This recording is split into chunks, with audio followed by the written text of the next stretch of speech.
एक मैसेज देना चाहता हूँ। आज बहुत लोगों का सवाल होता है, स्पेशली यंग जनरेशन। वो बोलते हैं कि मुझे जो सेविंग करना है वो खाली 1.5 लाख ही करना है, क्योंकि 80 का जो लिमिट है 1.5 लाख का है और हम लोग 1.5 लाख ही बचा सकते हैं। उनको मेरा मैसेज ये है कि हम लोग जो प्लानिंग करते हैं, फाइनेंशियल प्लानिंग, वो टैक्स बचाने के लिए कभी नहीं करना चाहिए। प्लानिंग इस तरह से करें जिसमें टैक्स बचे। मतलब पहला 1 लाख रुपया का लिमिट था तो हम लोग खाली 1 लाख ही रुपया बचाएंगे। अभी 1.5 लाख का लिमिट है तो खाली 1.5 लाख का बचाएंगे। तो आपका जो रिक्वायरमेंट है, फ्यूचर के जो गोल्स है, वो हिसाब से अपने को सेविंग करना पड़ेगा, प्लानिंग करना पड़ेगा।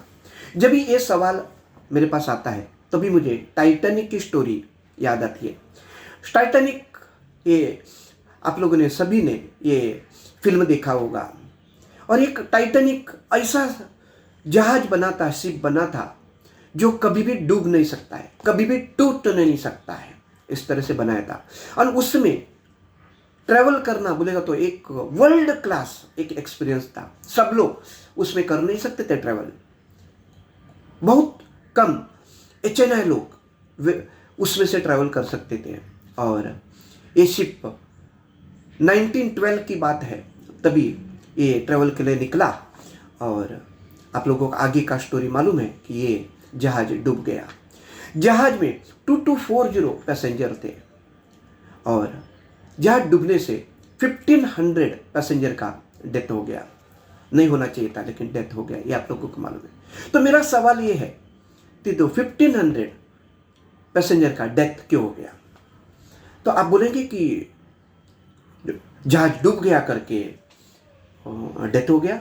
तो जहाज डूब गया तो 1500 का डेथ हो गया, तो 740 पैसेंजर क्यों बच गए? तो डूब गया तो सबको डूबना चाहिए था, 740 क्यों बच गए?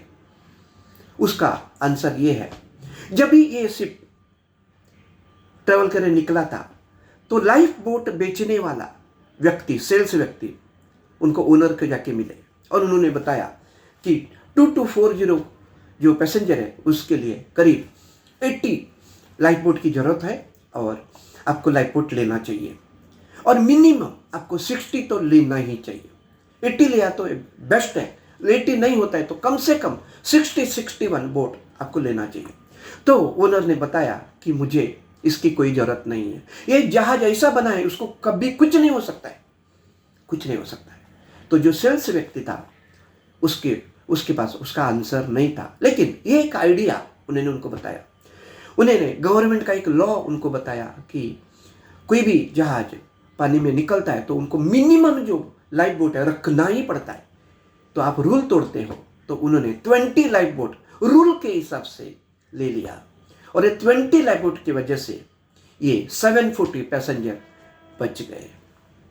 हम लोग जो प्लानिंग करते हैं, मैं उनको बोलना चाहता हूँ कि हम लोग टैक्स बचाने के लिए नहीं, अपना फ्यूचर का रिक्वायरमेंट के हिसाब से अपने को प्लानिंग करना चाहिए, गवर्नमेंट के रूल के हिसाब से नहीं करना चाहिए।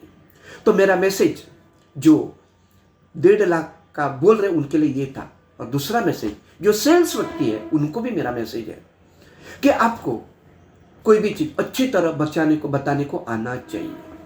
अभी हमेशा बोला जाएगा कि ये जो 1500 पैसेंजर का जो डेथ हो गया उसका एक ही रीजन था, जो सेल्स वाला व्यक्ति उनको 80 लाइफ बोट बेच नहीं सका, 60 लाइफ बोट बेच नहीं सका, जिसके वजह से ये 1500 पैसेंजर का डेथ हो गया। जो 740 जो बचा वो गवर्नमेंट के रूल के हिसाब से बचा।